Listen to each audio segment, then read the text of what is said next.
આ સભા બેઠી છે, આમાંથી કોકને પીએમનો ફોન આવે નરેન્દ્રભાઈ મોદીનો, હું હેલિકોપ્ટર લઈ અને 15 દી પછી તને ભાઈ લેવા આવું છું, તું તૈયાર રહેજે. લાલજીભાઈ એ 15 દીમાં આખા સુરતને કહી દે કે નહીં? હે એનો ફોનમાં આવે ને ઓલું ટેપિંગ હોતું એટલે સાંભળજો, હું ખોટું નહીં બોલતો કાંઈ, મોદી મને તેડવા આવવાનો છે એમ. ભારત દેશના વડાપ્રધાન એવા કેટલા દેશ ભેગા કરીએ, કેટલા દેશ ભેગા કરીએ ત્યારે એક ખંડ થાય, કેટલા ખંડ ભેગા કરીએ ત્યારે એક દ્વીપ થાય. એવા 7 દ્વીપ ભેગા કરીએ ત્યારે એક મૃત્યુલોક થાય. એવા 14 લોક ભેગા કરીએ ત્યારે એક બ્રહ્માંડ થાય. એવા અનંત કોટી બ્રહ્માંડનો માલિક આ પુરુષોત્તમ નારાયણ છે. અને એણે આપણને વચન દીધું છે, અંતકાળે મારા જનને જરૂર મારે આવવું, બિરુદ મારું બદલે નહીં સર્વ જનને જણાવવું. એ ચોકમાં તાળી પાડીને કહેવો સ્વામિનારાયણનો છું અને સ્વામિનારાયણના ધામમાં જવાનો છું, મને લઈ જાય. પણ એના ત્યારે કહેવાય કે એની આજ્ઞાનું પાલન કરવું પડે. જેટલી એની આજ્ઞાનું પાલન કરીએ, જેટલે એના સ્વરૂપમાં મનની વૃત્તિ રાખીએ અને જેટલી એની ઉપાસના દ્રઢ થાય એટલા આપણે એના છીએ. તો એ મૂર્તિનું સુખ વધારે આવે. બાકી શું ને આ લોકમાં ભાઈ સજ્જનો જે હોય એ પૈણો પછી થોડા અપલખણ હોય ને તોય આખી જિંદગી ગધરાવે, કાઢી ન મૂકે. સજ્જન છું, મારા માવતરની આબરૂ છે ભાઈ, ભલે આઘી પાસે હાલે થોડી, પણ મારે છૂટાછેડા કરવાના થતા નથી. સજ્જન હોય ને એ એમ કરે. તો પુરુષોત્તમ નારાયણે વચન દીધું છે એ ટાળશે નહીં. પરંતુ વાત એટલી છે, આપણે જો હરખા રહેવું નહીં ને તો આપણને સુખ નહીં આવે, ન સુખ આવે. છોકરાને લગ્ન કર્યા અને વહુને લાવો ઘેરે, એ કોઈનું માને જ નહીં, એને ધાર્યું જ કરી રાખે તો કેમ થાય? સુખ આવે કોઈને? ન એને સુખ આવે. પણ એ લાવ્યા અને ત્યાં એ ઘરનો જે કાંઈ વાતાવરણ એમાં એમ હાકરમાં જેમ દૂધમાં હાકર મળે મળી જાય અને અનુવૃત્તિ રાખવા મળે તો હિતેશભાઈ કેમ થાય? કાંઈ દુઃખ રહે ઘરમાં? હે હા, હું નહીં એમ થાય કે આપણે હવે શાંતિથી ભજન કરવું, ચાવીને જોડા આપી દે, લે બેટા. તમે ખબર પડી કે આ કાંઈ બીજું કરે એમ નથી. બાકી અહીંયા આચકવા જાય કાંઈ મળે નહીં. મળે એમ ભાઈ, રાજાના કુંવરને મારીને રાજગાદી ન મળે, રાજાના દીકરા થઈ જાય ને તો રાજગાદી મળે. એમ પુરુષોત્તમ નારાયણના ધામમાં જવું છે આપણે. પુરુષોત્તમ નારાયણની મૂર્તિનું મહાઅલૌકિક સુખ ભોગવવું છે તો પૂર્ણ રીતે ભગવાનની સાથે જોડાણ હોવું જોઈએ.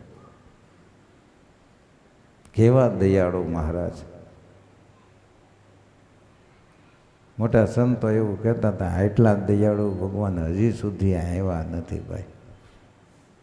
એકથી એ વખતે 200 વર્ષ પહેલાં મહારાજ કહે છે, 1થી લાખ રૂપિયાનું નુકસાન કરી નાખે ને તોય મને ભગવાનના ભક્તોનો અભાવ અવગુણ ન આવે. 2 આને કેટલા? 2 આને આખો દિવસ મજૂરી કરતા ત્યારે 2 આના મળે કે કેમ એ હતું. આખો દિવસ 2 આનામાં મજૂરી કરું ને આખો દિવસ. એ વખતે મહારાજ કે લાખ રૂપિયાનું નુકસાન કરી નાખે તોય મને ભગવાનના ભક્તોનો ગુણ ન આવે. કેવી વાત છે! એને કેટલા વાલા સંતોન ભક્તો હોય છે એ આપણે જોઈને ત્યારે આપણે એમ થાય કે આપણે એટલા વાલા તો મહારાજને કરવા જ જોવે. અને વાલા આપણને હોય તો એની આજ્ઞા લોપાય જ નહીં. આ સમાજનું દ્રશ્ય તમને કહું, જે વ્યક્તિને એના માવતર બહુ વાલા હોય, લાલજીભાઈ એના માવતરની આજ્ઞાનું પાલન કરે કે નહીં? હેત છે. કોઈ કે ભાઈ લા ત્યારે ભાઈ તારે જે કહેવું કે પણ આ વાત કોઈ દી કરતો નહીં ભાઈ. હું મારા બાપુજી જે કે એથી બીજું હું કાંઈ કરી જ ન શકું. અમારા ઘરનો રિવાજ જ આ છે. પછી એને બીજી ફેરું કોઈ એનો મિત્ર કહે નહીં ભાઈ મારા બાપુજી કે આમ નહીં તો નહીં કરવાનું, પતી ગયું.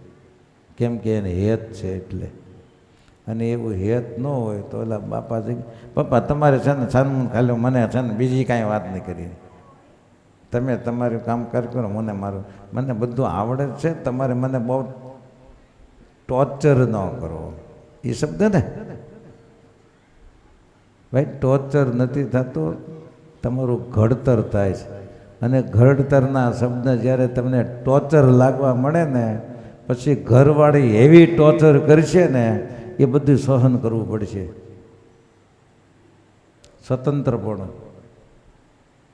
સ્વતંત્રપણું નથી, સ્વચ્છંદીપણું છે.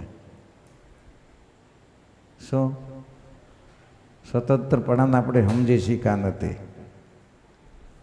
વડીલોની પાસે જે આધીન રહેવું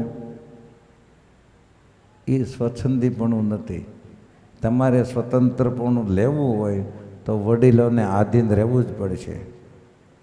હું તમને હાથી એક સમજાય એવી વાત કરું, કારણ કે મારી પાસે ટાઈમ નથી, મોડું થઈ જાય એમ છે. સમજાય એવી વાત કરું. આપણે માયાથી મુક્ત થવા માટે મથીએ છીએ, બરાબર? ધામમાં જવું મુક્ત થવું પડશે ને. હવે ધામમાં જવું હોય, મુક્ત થવું હોય તો સ્વતંત્રપણું, માયાથી સ્વતંત્રપણું લેવું પડે ને. માયાથી સ્વતંત્ર થાય તો મુક્ત થાય.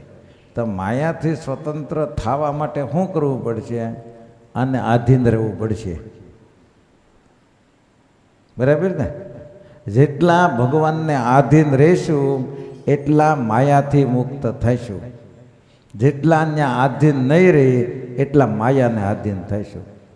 જેટલા માવતર પાસે સ્વતંત્ર રહેવા જાહો એટલા બાયડી છોકરાને આધીન થાહો. સમજે જ મારી વાત? સમજાય એવી વાત છે. અમે સ્વતંત્ર નથી, આધીન થયા મૂળગા. સ્વતંત્રપણું એ કહેવાય કે આપણે વડીલોને આધીન રહીએ.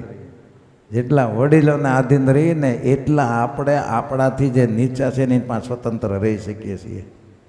વડીલોને આધીન ન રહી તો આપણે નીચેના છે ને એને આધીન થઈ ગયા. આપણે સ્વતંત્રપણું ક્યાં રહ્યું?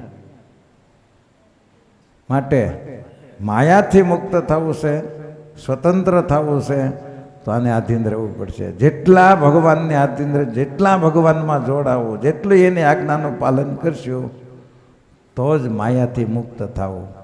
દેવી એસામ ગુણમયી મમમ માયા દુરત્યયા મામેવ પ્રપદ્યંતે માયા મેતામ તરંતે તે. ગીતામ ભગવાન કૃષ્ણએ કહી દીધું, જ્યાં જવું હોય ત્યાં જા. એક મારી શરણાગતિ વિના તો માયાથી મુક્ત થઈ શકવાનો નથી. માટે જેટલી ભગવાનની શરણાગતિ, જેટલી ભગવાનનો મહિમા સમજે એની આજ્ઞાનું પાલન થાય, જેટલા ભગવાનમાં જોડાય એટલા માયાથી મુક્ત થાય. એમ સંસાર વ્યવહારમાં જેટલા વડીલોને આધીન રહીશું એટલા સુખી થવાના છે. આ સૂત્ર યાદ રાખજો. જેટલા માવતરથી આમ ગયા ને એ લગભગ દુઃખી થાય છે. વર્તમાન કાળે થોડું ખરખું લાગે, પછી પલ્લેળ કાગડા જોઈને જેવો થઈને પાછો માવતર પાસે જઈને પપ્પા આમ થઈ ગયું. પહેલાં માની લીધો હોત તો લાલજીભાઈ દિશા આવે. જોવાની ખાસ સમજવાનું છે. ભાઈ ભેણા તમે બરાબર છે, વડીલો એટલે ભેણા નથી, પરંતુ તમે ભેણા છો ને એ ગણેલા છે. ભણેલા કરતાં ગણેલાનું છે જ્ઞાન છે ને એ મહાન છે.